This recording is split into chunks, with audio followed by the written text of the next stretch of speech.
Alright, so we're going to begin this stitch with a foundation row. Now this is a regular foundation row. If you are new to this series, this is the first video you have watched, I'm going to put a list up here. So just click on this link. It's going to be it'll take you to the playlist for all of these squares. So you can start from square one and then catch up. And then I teach you at the beginning how to do your slip knot, your chain, your foundation row. So anyway, since this is video number 14, we're just going to skip all that.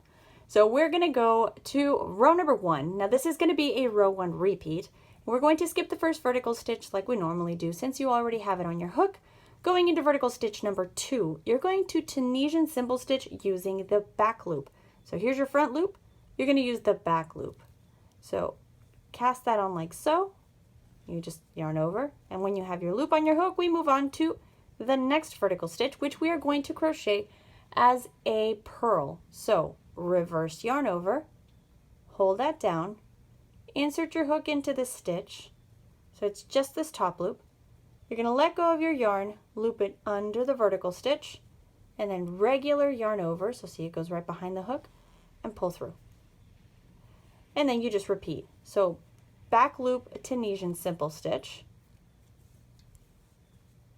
and then purl stitch. So reverse yarn over, hold it, insert the hook into your stitch, pull the yarn under, regular yarn over, and pull through. And that's it. Just repeat this until you complete the row. Now the last stitch, I almost purled twice there. The last stitch is going to end in a back loop Tunisian simple stitch. And then you go to the final stitch of the row and you just cast that on. And there's your row. And then all you do is complete a regular return pass. So that's just yarn over, pull through 1, and then yarn over, pull through 2, until you are left with just the 1 loop on your hook, like so. And that's what we look like now. And then you just repeat row 1 for a total of 25 rows. So you do 25 rows of row 1 repeats, plus your foundation row, and then your bind off. So technically it's a total of 27 rows, but you know, 25 row 1 repeat, and then the other 2. All right, so then just to start this row again, you skip the first vertical stitch, you go into the second one, and this is a back loop only, so it's back loop Tunisian simple stitch, and then a purl stitch in the next vertical stitch, and then you just repeat. So back loop Tunisian simple stitch, purl, and so forth and so on. But yeah, that's it. So I'm just going to complete this row and the return pass, and then I'll show you how to do the bind off for this stitch, and I'll leave you to complete your square. But I do have to mention that I know that there's like a close-up whenever I'm working here. It's like a close-up of my hands, so I'm sorry there's still gunk on my nails. I got a truck, so I'm very excited. I've been wanting a truck since I sold mine back when my daughter was about a year old, because it was a 2-seater and her car seat didn't fit. So I had to sell it. Which I don't think I've ever cried more in my entire life. I really loved that truck. But I bought a new one just recently. I mean, it's not a new truck, it's an old one. It's similar to what I had, but it's new to me. And I pulled down the spare, so I don't know if, for those of you that don't have trucks, I don't know if all trucks have this, but Tacomas do. So under the bed of the truck, you have the spare, so you have to use a crank and lower it. Anyway, the crank that I had is, there's a part of it that's kind of broken. I'd have to show it to you, but I'm not going to go out there to grab it. But I needed to do something with it. But I went on a walk and I ended up turning down this other road that I don't normally walk down. And lo and behold, the piece I needed it was on the sidewalk. How do you, look at that.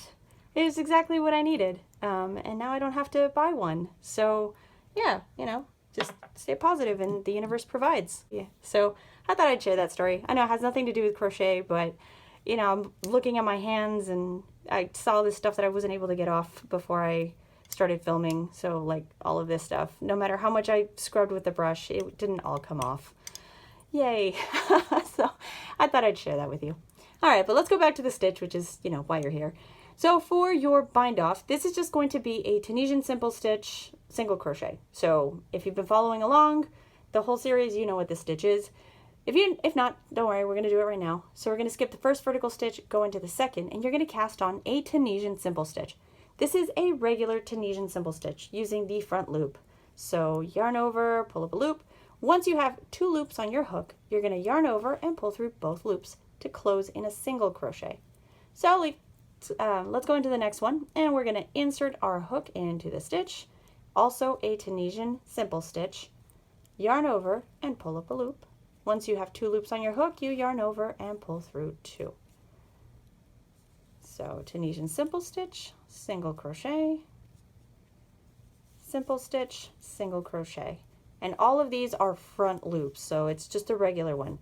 Because after working, 25 rows of back loop single crochet, or not single crochet, back loop Tunisian simple stitch, it actually, I did on my sample, I grabbed the wrong loop a few times and I had to go back and fix my bind off. But once you get to the end, right here, you're just going to single crochet and then chain 1 to make a small knot down here, cut your yarn, pull out your hook and your yarn, and you have a nice little square, and that is square number 14. And that's our tutorial for today. Thank you so much for watching. If you haven't subscribed to the channel, hit the subscribe button, and if you want to see more of, well, the stuff I make, you can always swing by the website, or you can find me on Instagram. All of the links can be found down in the description box below. I will see you all again in the next video.